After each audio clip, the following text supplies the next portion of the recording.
Hey everybody, I'm Francesca Maxime, and this is Wise Girl for September 26, 2018.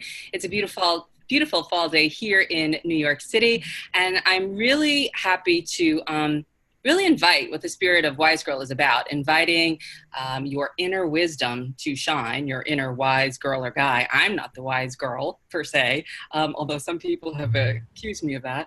But I do have a wise woman joining us today named Rhonda Magee. She is the professor of law, mindfulness and social justice teacher and advocate at the University of San Francisco.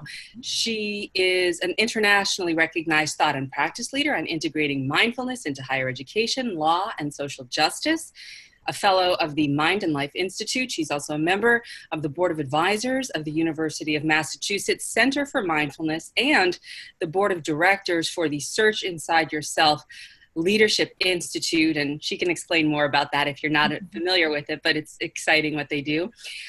Professor Magee is the author of numerous articles, including Educating Lawyers to Meditate, The Way of ColorInsight, Understanding Race and Law, Effectively Using Mindfulness-Based Color Insight Practices, and a forthcoming book on mindfulness and social justice to be published by TarcherPerigee, a member of the Penguin Random House Group. Rhonda Magee, welcome. Thank you so much for joining us today. Thank you so much for having me. Yeah, it's really a pleasure. And congratulations on, getting that book birthed. Thank you so much. It's been its own journey. This is my first book, so I'm excited about it, and also glad it's progressed to the stage that it has, that it's, getting closer and closer to being released. So I'm excited about it too. Thanks.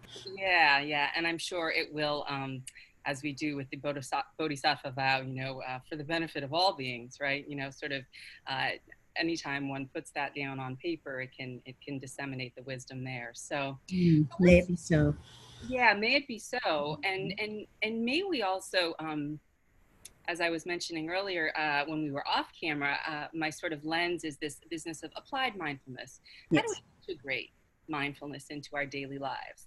How do we integrate mindfulness in our social justice lens? How do we integrate a social justice lens or a collective lens into our individual sort of sometimes myopic and sometimes necessarily so lives, and broaden it a little bit?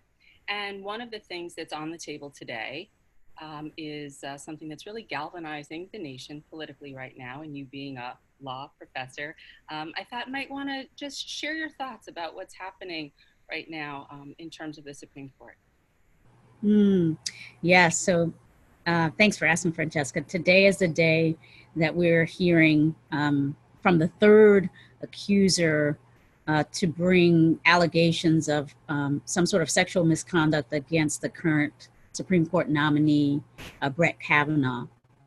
And so it's quite a day, actually, for those of us who've been at all involved in law, but actually I think for Americans generally who've been paying attention to this, it's really a day where it's hard to take in the news that we're hearing.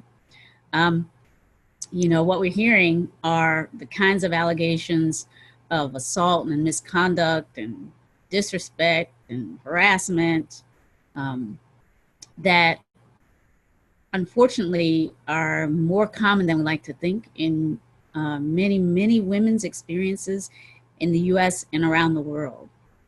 And so that suggests, on the one hand, that while it's particularly sort of shocking, if you will, to have someone at the level of a Supreme Court nominee being alleged to have been involved in these kinds of activities, on the other hand, we shouldn't really be surprised, because there's so much evidence. This is the era of the Me Too movement, but even before that, so much evidence, if we're willing to pay attention, that that these traditional ways that women are vulnerable to being, sort of taken advantage of, sexually assaulted across a spectrum of, just some unwanted touching or contact, all the way to the worst, most invasive types of assaults. That spectrum is broad, and we've known that many, many women are vulnerable and have been victimized in some ways at some points in our lives. I am one of those women. And so, again, it's a difficult time to be reminded how prevalent it is, to see just how the system is responding in ways that are very apparently self-protective of the nominee, and to see the nominee and the team around the nominee just really defend and not really open up to investigate what there is to be known about whether or not these allegations have some substance. And so just to see that level of defendedness and unwillingness perhaps to open to what may be known is its own shocking, sort of revelation. And for many, again, for women who have, and not just women, for those of us who have been victimized in any way, to see a person who has the courage to come forward with really nothing to gain by doing so, be met with such resistance in terms of the systemic failure to simply do the work that we've come to expect of people in capacity, in positions of authority. We expect them simply, at a minimum, to be willing to investigate. And so instead, we're hearing charges of, all kinds of charges against the people who simply brought these allegations forward. So it's a tough, really tough time on a lot of levels. For me as a woman who happens to have had some experience with being assaulted, and for me as a law professor, having students who are coming to me and people in positions like me with really hard questions about what is going on. I just happened to have sat in and participated to some extent on a discussion about these charges and the Kavanaugh nomination and the gender justice issues that are coming up just yesterday. So this is, it's a very rich time for me on many, many different levels, and I am just hopeful that one way or another, we as a society will learn something about how to go forward more carefully, more respectfully, with greater commitment to women, to justice for women and for other victims of these types of assaults from here. Hopefully we'll go forward having learned something, but for now, it's a bit challenging. It is a bit challenging, and I think it's very triggering for a lot of us who have experienced anything from an unwanted advance to a full-out, assault, or some repetitive form of that, as many people have also suffered. But what you bring to the table is inquiry, and what I think is so interesting about particularly Vipassana meditation, but also about the law, is this idea of drilling down to truth, right? Like the slogan of my school was Veritas, right? Truth, right? Mm-hmm. But it was interesting because it was about truth almost as if it were a fixed entity, as opposed to the process of inquiry. Right? So we're really wanting to look at what is the process of inquiry, and a lot of the uproar that I see right now is that process of inquiry, societally or systemically in many cases, is being prematurely aborted.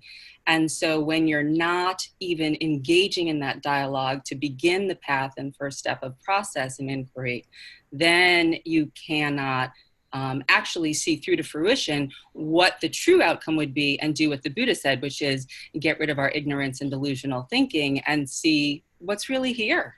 Exactly. That unwillingness to really inquire and to accept what there is to be seen, to see and then accept what there is to be seen, is just profoundly disturbing, actually, to me. And also not entirely surprising, because what we're really seeing are the ways that, on the one hand, we have these systems and processes that in some ways have been envy of many people around the world, many countries that don't have the kinds of commitments to rule of law, to a doctrine of equality, due process, these sorts of norms, the commitments to investigating truth, investigating claims, and following the truth where it might lead, whether in a formal court of law situation or just in the everyday way that we translate those commitments to the projects in our general civic life, right, or work world. So we tend to be proud of America for the way in which we have, over many decades, over our history, fought to expand the reach and application of these commitments so that everybody is included in their protections. And to see, though, that we still have evidence that despite the fact that we have these promises and these systems and commitments on the one hand, we also have entrenched systems of power, entrenched systems of cultural coding and different ways that we systemically privilege certain people, certain groups, certain types of people, and disadvantage in systemic and in personal, interpersonal, and systemic ways other people. And so I think that's what we're seeing here.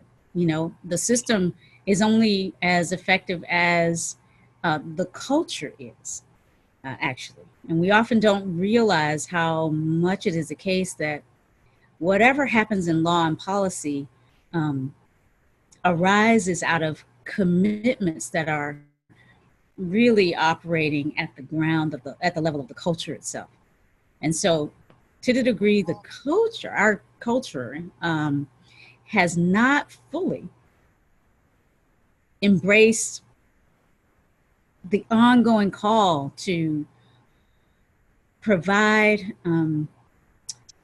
real justice and real equality for everybody, including women. We're not going to see that in the system. If the culture is lagging and unconfused and embattled and polarized about the roles of women, about our entitlement to full access and opportunity, then of course you're going to see law and policymakers similarly conflicted. And in some instance, we're seeing even more, because there are, again, legacies of entrenched patterns by which we've traditionally said men are the ones we trust with government and men are the ones we trust in law. And so therefore we have this kind of appalling scenario of such a widespread disparity between, in terms of the gender dimensions of what is happening, playing out on the legal stage and the political stage right now, the disproportionate representation of white men relative to all other sorts, white, cisgendered men, at least publicly heterosexual, so heteronormativity. There is a lot that just tells us how entrenched those patterns are. And the system is not a match if our culture hasn't unpacked and truly created a world where everybody is entitled to all the protections that our system might afford. So here we are. Right, and so here we are, and I'm in New York City. I know you're on the West Coast, but the UN is convening, and it was even just yesterday that the current leader of our nation is, addressed the UN and really had quite a lot to say about what he didn't feel other entities, countries were doing well, and I do think that what you're talking about is systemic, right? And so there's multiple levels. There's sort of the macro level, the meso level, the micro level. Mm-hmm. And the macro level, the systemic piece, I think is sort of like when you're a fish in water. You don't really realize it. You don't really think so much about it. We breathe air, we breathe oxygen. We don't think about it all that much until we don't have it. If you have asthma, you think about it. If your air is polluted, you think about it. But otherwise, you don't really think about it. So it's just there. And to the degree that, I'll name it, patriarchy is present and systemically part of the fabric of the way in which we have structured our society, which really is nothing more, I don't think, than power over as opposed to power with, right? Which is what you're talking about. That's sort of the, you know, as Gloria Steinem said, we're linked, we're not ranked. It's kind of it in a nutshell. And that, you know, more for you means less for me. So I need to get mine, and we're in this constant race. And applying this to mindfulness, and applying this to, you know, sort of looking at things through this mindful lens, or how mindfulness can inform us at that micro level to then help perhaps change and shift the things like the culture that you're talking about, to then help us start planting seeds at the root and the ground level so that we can start to decalcify some of the systemic things like sexism or ableism or racism, and, you know, you can add your ism, I think is really important, because when people can start to ground in their individual looking at what's here, they can actually turn to what's challenging about what's systemically here also. Absolutely. Yeah, I mean, so well said. It's one of the reasons why I'm drawn to mindfulness as a modality for supporting work in the world is that it really, I have personally found no better set of tools for doing just what you just described, for preparing ourselves to, starting with our own selves, seeing more clearly what, again, there is to be seen. So really coming into some kind of more authoritative, if you will, self-authoring relationship with who we are, understanding the agency we have, and the role we play in creating a world that works better for everyone. And so mindfulness for me certainly is a key, if not the key, frankly, to engaging in my own ways with what might keep me stuck and not seeing opportunities that are available for me to help make a positive difference, starting with myself, for myself, but extending that out to others. And so there's definitely then a way in which mindfulness for me is about developing a right relationship with myself. It's ultimately about relationality as it applies in every domain of our experience. But certainly that encompasses how it is that we relate to our own sense of self and what that means for how we interact with others. So that's one piece of it, just, you know, and there's a lot to be said there, and we could stay there, just how it is that mindfulness supports us in seeing ourselves in ways that support change in the world, in ways that support more effective, liberatory engagement with others. And that by itself, again, there's a profound set of underlying kind of commitments that support that piece. And ultimately, depending on how one pursues mindfulness and, you know, to what extent one pursues not just the basic practices of sitting and becoming more aware of one's thoughts, emotions, sensations, becoming more sort of present to all of that which arises as we move about the world and as in these packages we call our separate bodies. The more we kind of are present to what it means to really be alive, the more all kinds of insights can arise about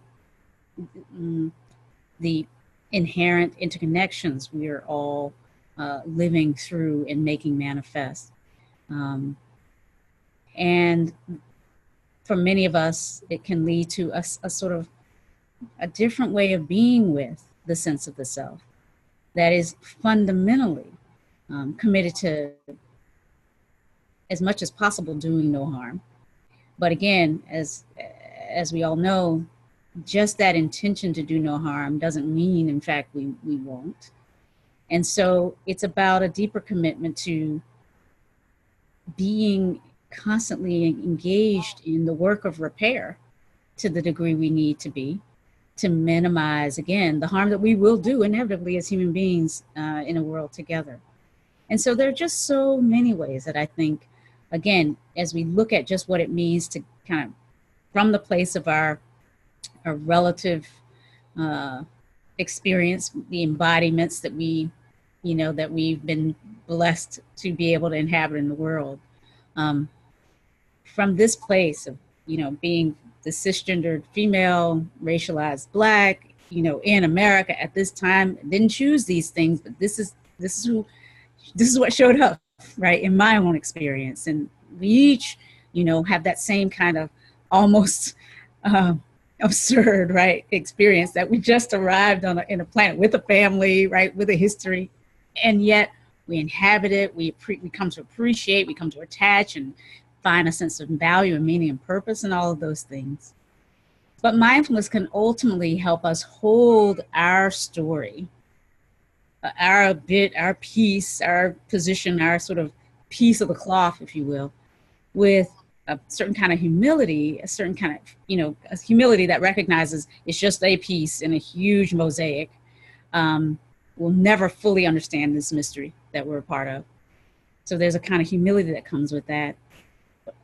There's also a sort of sense of awe that comes with it, and grace and gratitude that we do have these moments of life together to do the best we can with the time that we have.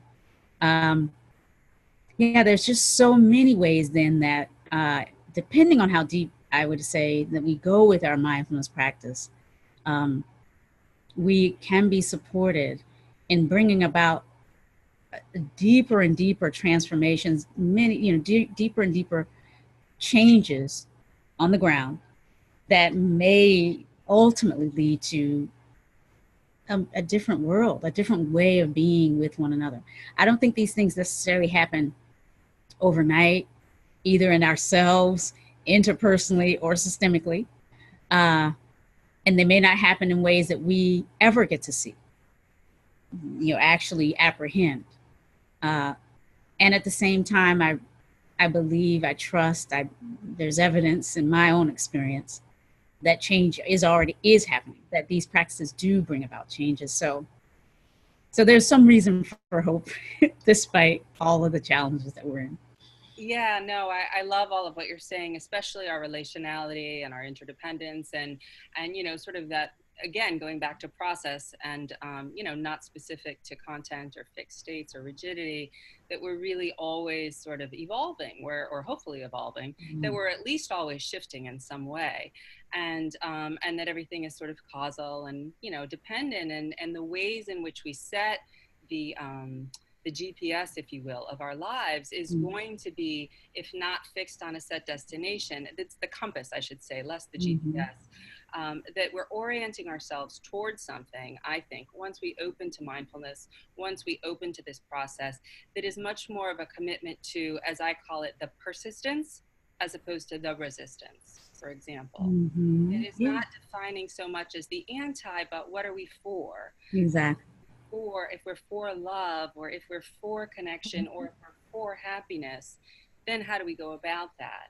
And your work about, we can talk more about some of the pieces that you've included in your book, and also in some of the articles that you've written, and understanding race and law effectively, because I think one of the sort of evolutions in my own personal practice has gone from my personal practice, sort of an understanding of, who am I really?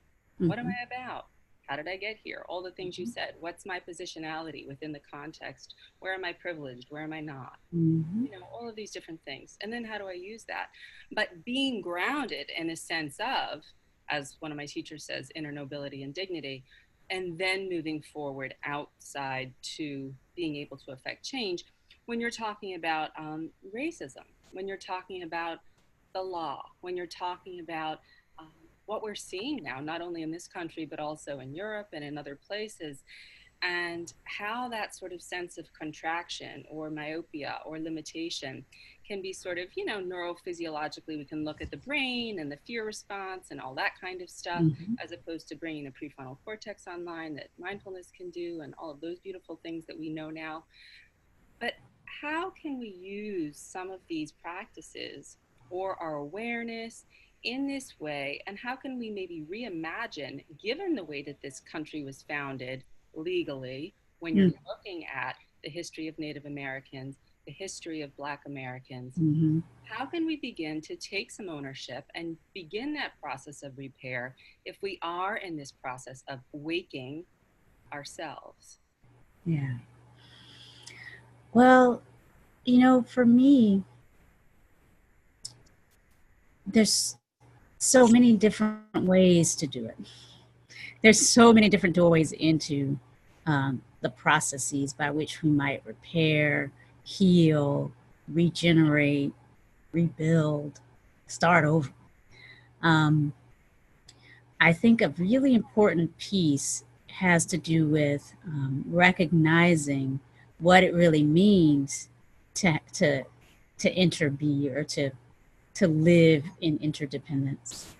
Um, Again, part of what the law has contributed to our consciousness is a kind of a false consciousness around the degree to which we are these separate, atomized, isolated entities, right? I mean, the law, of course, um, on the one hand, evolved this great notion of individual rights, which was very important historically to support a kind of a movement in the direction of liberating individuals, human beings, from oppressed structures, whether it be from feudalism, enslavement, the kind of oppression of sort of religiosity and organized religion over individuals. So there's a way in which the idea of individual rights that is a legacy of the Enlightenment period and provided a foundation for the evolution of what we call constitutionalism. I mean, all of this is really rich and profound, and certainly has provided a kind of a ground level of sort of concepts to support the articulation uh, of, of pathways toward freedom for that many people around the world have grasped onto. From that, the human rights revolution evolved in the middle of the last century. So this notion of rights tied to individual human dignity, really, really profound and important. The question that I think should occupy those of us who have been privileged to be the beneficiaries of that discourse and those ways of organizing our political economy, the question we should be thinking about in the 21st century is, to what extent have we kind of over subscribed to the idea of individualism? Have we moved into the sort of hyper individualism that makes it very, very, very hard to apprehend interconnectedness, interdependence, interrelational responsibility, uh, and all that might flow from that in terms of, put it simply, how we are with one another, what we owe to one another. I was just recently reminded of a comment that someone made and has shared in the social media realm about how 90% of mindfulness could be summarized as just good manners. I'm not sure I would go that far exactly, but the idea being that, somehow along the way, with all of this sort of good information about our rights and good grounding in this sort of philosophy of what we call liberalism, the small L, liberal legal thought, everything that goes with it around rights and rule of law, somehow we've missed a deep understanding of what it means to just be well with one another. We've been so defendant, so caught up in adversarial ways of, as you alluded to before, like ensuring that our piece of the pie is, not being compromised by somebody else, and making sure that our identity group, ourselves, our familiars are protected and taken care of, that we've lost, I think, a lot along the way with regard to just what it means to effectively commune together, to be together in community, to have a sense of the we. So I do think that part of what mindfulness can do as we sort of move from that, what arises in personal practice and open up to that profound relationality that really is a gift of mindfulness practice for many of us. The profound sense that we're always inherently a part of something larger than ourselves. The very breath that we breathe, we didn't create. And without it, in short order, we wouldn't be here. The water we need to sustain ourselves, we don't create. Again, just to be profoundly present to that is a waking up to the reality that we're literally constantly interdependent. And so from there, to be aware of the truth of the fact that there is this sort of intersubjective space that is alive, that arises between you and I, or those of us in a room together, those of us in experiencing this conversation together across the miles and through technology. There is a generative field that arises when human beings connect. It's more profoundly so, I believe, when we're in person, but this technology helps support it happening even when we are not. And we don't have language really in the liberal legal discourse for really acknowledging and honoring the we space. And we're going to need that, I think, if we're going to really survive a period of so many challenges to the old ways, the world that we've built up through individual rights discourse, right, which includes a world, for example, that has global warming as a legacy, a world that has this constant battle between the sexes as a legacy. We have got to find another way. And I do think that these sort of ways of being mindful that apprehend the whole, that apprehend communal and intersubjective awareness building, those are keys, I think, to helping build, but also just make us more aware of the power, the profound power that is right here in us and between us, through which we can know more profoundly what there is to be known, but also create what is calling forth from us if we're to survive, I think, as a human, as a race, into the next century. Yeah, no, I really love all of you're saying, because it's not sustainable, right? What we're doing to our planet or to one another. And it's not, you can't keep extracting without planting, so there has to be this more generative, as you say, field, and relationality does in fact have that inherent in it, right? It's building through these shared energies and moving upward and sort of spiraling, sort of in a way, out. It's not this samsaric, cyclical, repeated circle necessarily, although it might be 2 steps forward and 1 step back. What I really hear what you're saying is, unfortunately, we've kind of moved somehow into a transactional relationality as opposed to a heart relationality that, especially as mammals, is really who we are and what we're about, as you were talking about. We couldn't have existed on our own as babies. Right. And it also reminds me that kind of what you're touching in on when we talk about relationality is what in some circles might be called the feminine, or the sort of that other earthier kind of principle. And one of my teachers says that in our society we idealize the feminine in principle, but we devalue it in fact. And so in some ways, we have a lot of ideas about what it should be, or how we talk about it or think about it. But in fact, as you were starting the conversation by saying, it's not really there. It's not really supported by, we don't even have the Equal Rights Amendment and constitutionality. Women don't have equal rights in this country as we speak. Right. Yes. Well, yeah. And so also, you know, what's coming up for me too is this, what we've inherited is this notion of a binary around feminine and masculine, which is also not sustainable, and also being called into question every day in so many different ways.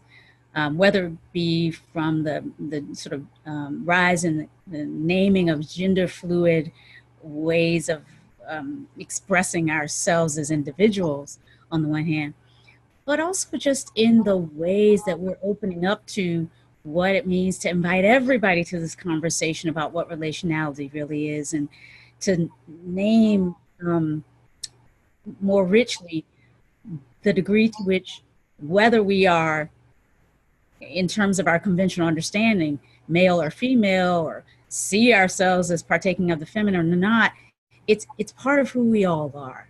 There's a part of every human being, each of us having been born of a woman, frankly, that has this inherent kind of relational aspect and dimension. And yet there is something to the ways in which we've shaped the so-called feminine and masculine and embodied it in these sort of binary ways that really, I think, mindfulness can also help us turn more rightly and richly too. I do think that much of the work that I do is about seeking to create spaces where we can turn toward these deep and difficult, in many, many ways, examination and exploration of the way we inhabit identity, whether it be around race, gender, sex orientation, the intersections of these with all the other sorts of different ways we identify ourselves or are identified by others, which vary so much depending on where we are in a particular time and place, right? Culture, nation, right? So many different variables.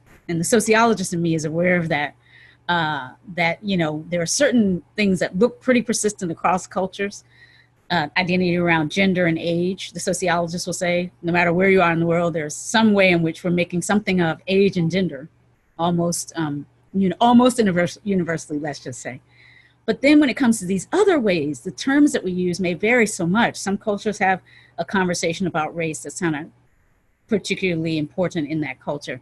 For some cultures, something else may be more to the fore. Maybe it's religion, maybe it's lineage in a certain way.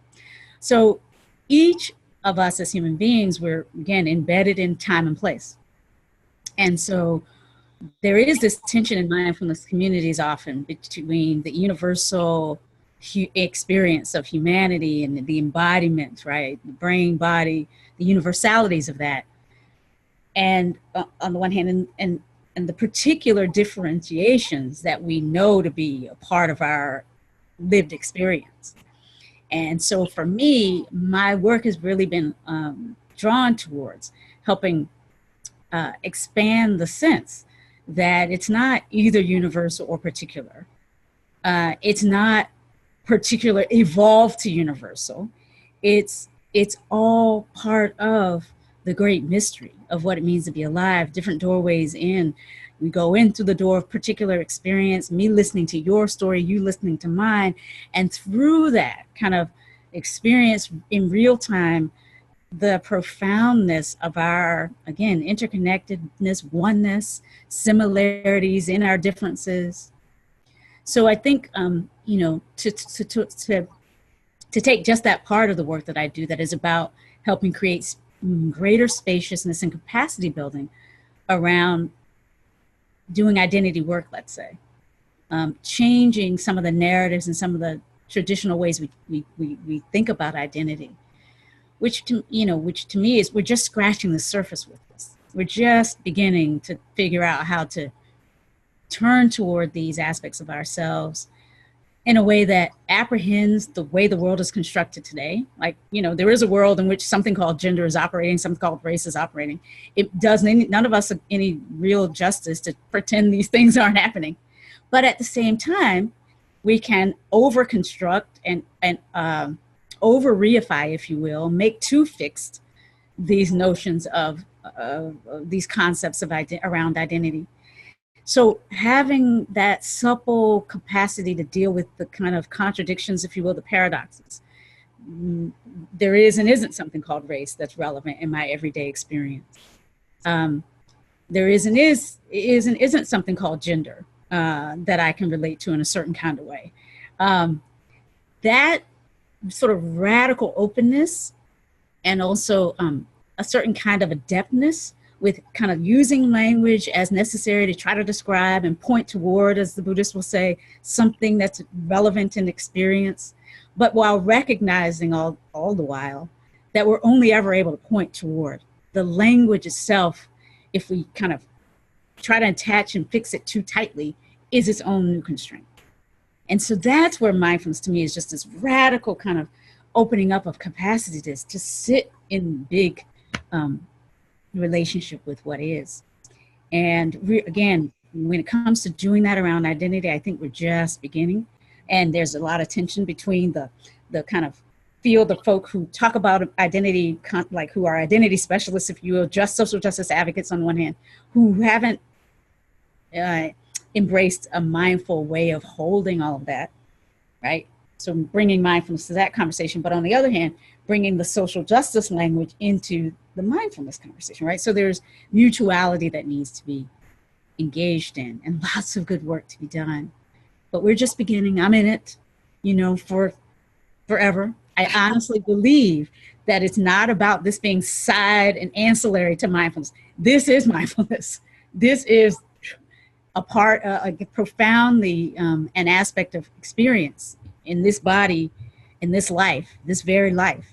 And so for me, this is just a kind of another doorway into this deep, rich path that we call mindfulness in the world, mindfulness applied. Yeah, no, I love that. Thank you, Rhonda. And I often think of it as the both and not the either or. Exactly. It's really, again, either creating or, whatever, enough space so that more can be held. And, and as you start to do that, there's that whole thing about the salt in the teacup, yuck, the salt in the bathtub or in the lake, doesn't matter, so meaning that you can taste it when it's too small and too narrow, but then you can't when there's more space around it. We're winding down with time, but I do think though that it's worth noting that Reverend Angel Kyoto Williams says this a lot, none of us are free until we're all free.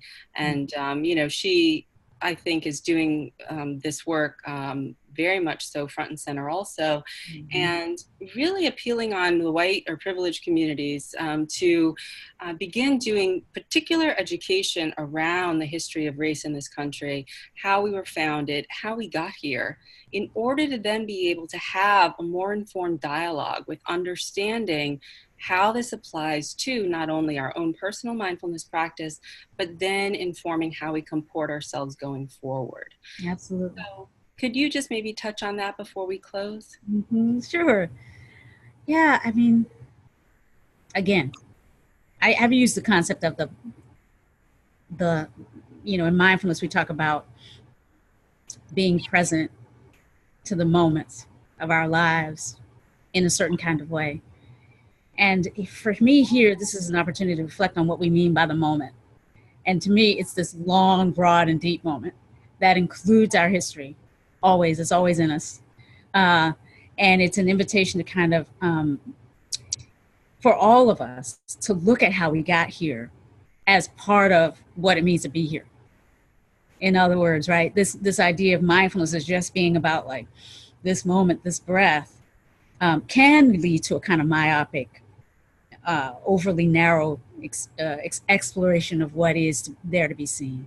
And I, like Reverend Angel, often implore, right, invite, support a way of holding the now that recognizes its deep rootedness in what we conventionally call the past. But how past is it if in this very moment we engage with each other in ways that bear the marks of what we know about the history of slavery, the history of female subjugation to men in this country and around the world. How past is it, right? If we, as we go out, I go out, you know, in my environment here in San Francisco, and I see patterns of immigration and employment that bear the mark of the patterns of migration, forced migration, and immigration for the purposes of survival across the southern border, but also from Africa being brought here. In other words, the patterns, the hierarchies that we see today bear every bit the mark and the stamp of the so-called histories that we're talking about. And so there's a way in which I think mindfulness work definitely calls upon whites who have often, because of their experience in the majority, been supported in being kind of blind to the way in which these histories are still very relevant to their now, right? Or have a particular set of projects, have particular work to do to become more aware of how it is that history is right here in the present. And I think there can be some kind of consternation around that, because I think part of whiteness has been the construction around avoiding turning toward that history. Part of what it means to be white is to avoid not just the history, but any kind of pain associated with it, any kind of sense of suffering or responsibility associated with it. That's what it has meant to be white, is to be fully comfortable saying that was then and this is now. I just learned that one of my teachers, John Kabat-Zinn, his grandparents, I believe it was, came to this country with a name that was truncated to Cabot, right? A name that bore every bit the mark of their heritage in Europe, that would have marked him as more, his family and his lineage, as more of an outsider than was the case when they truncated that name to Cabot. I'm going to go and look at that articulation so that I can name the longer name when I have a conversation with him, which I will soon, actually, at the New York Wisdom 2.0 event that's coming up October 23rd or 22nd or so. We're going to be together in conversation with Anderson Cooper. I'm very much looking forward to this. But people who are not able to come to New York can participate with us via online, just access to the conversation. But we will be talking about mindfulness and race. And one of the things that I'll hopefully have a chance to talk with them about before, during, or after, as we are friends in this journey, really is, you know, what is it? What is the work of whites? To really look at their heritage, their immigration stories, what was given up in the way of deep relationship to subcultures that did not know themselves as white in order to become white in this country. And the redemptive value that is yet to be unraveled or opened up, that can come from just really looking with humility at all of that history and its legacies today. So yes, I do believe that there is a profound set of ways that mindfully engaging with whiteness, and that is something that is a project has particular meaning for people who are racialized white. But actually, if you grow up in a white supremacist world, which we all do, that means you're growing up, if you're deemed a success on any level, being invited to have some relationship and some orientation toward whiteness. And I know something about that myself. So it's a project for all of us to really look at how whiteness has impacted all of us. Again, that's different for each of us, but we have something to learn about that inquiry if we have been raised and acculturated in a white supremacist world. And that's also true for gender and sex orientation and all of those dominant, if you will, identities. What have we learned about maleness? All of us, no matter what our gender expression, that we have in some ways accommodated, traded, helped make hegemonic in our societies. What have we learned about heteronormativity? That regardless of our own gender or sex orientation expression, we in some ways have accommodated and made part of the hegemony, like the power structure in our society. We are all in this, or it wouldn't be so deeply entrenched. And so that to me is the really challenging invitation of mindfulness for all of us, to create spaces where we ongoingly interrogate the ways that we contribute to the maintenance of these hierarchies. Because we, again, I don't think we'd be where we are if we didn't have some work to do in those areas, all of us. Rhonda, I love what you've said and shared, and Wisdom 2.0 is coming up in New York. I was there last year. I'll be there again. I invite all the folks, as you said, to go and check that out online if you're not going to be in New York, October 21st and 2nd, I think you mentioned. And also, you know, the work that you do, I'll put up all of your information as well so people can learn more about you. And of course, when your book comes out, I'm hoping that people will snap it up and digest it. And the last piece is just to mention that to do that kind of work, at least around race, I know I've found that there's a group in DC called whiteawake.org. that does that kind of work around race, perhaps not particularly around the gender or the orientation pieces, but we can start where we are around this racial piece. And I would like to just give them a shout out to support that also, because a lot of folks who are white identified say, where do I start? I don't know. I thought I learned this in school. And I'm like, I did too. I thought I did too, until I realized that I really didn't. Right. Yeah. So you're right. Wide Awake. Surge, Standing Up for Racial Justice, is an organization. I don't know how much they're bringing mindfulness in, but I think in some of their local chapters they are. The book that I'm writing does create practices that support this work as well. So, you know, Ruth King's book, I know she's been one of your guests as well. There are, if we're interested, there are many resources, many more resources out there than used to be, and there will be more coming forward. So please stay tuned, stay connected. We're in it together. Beautiful. Rhonda, I will let you go because you certainly have a lot of things to attend to, and I look forward to seeing you in October in New York City. Safe travels to you, and thanks again for your time and for being here on Wise Girl. Thank you so much. It's really been a pleasure and an honor. Take good care. You too.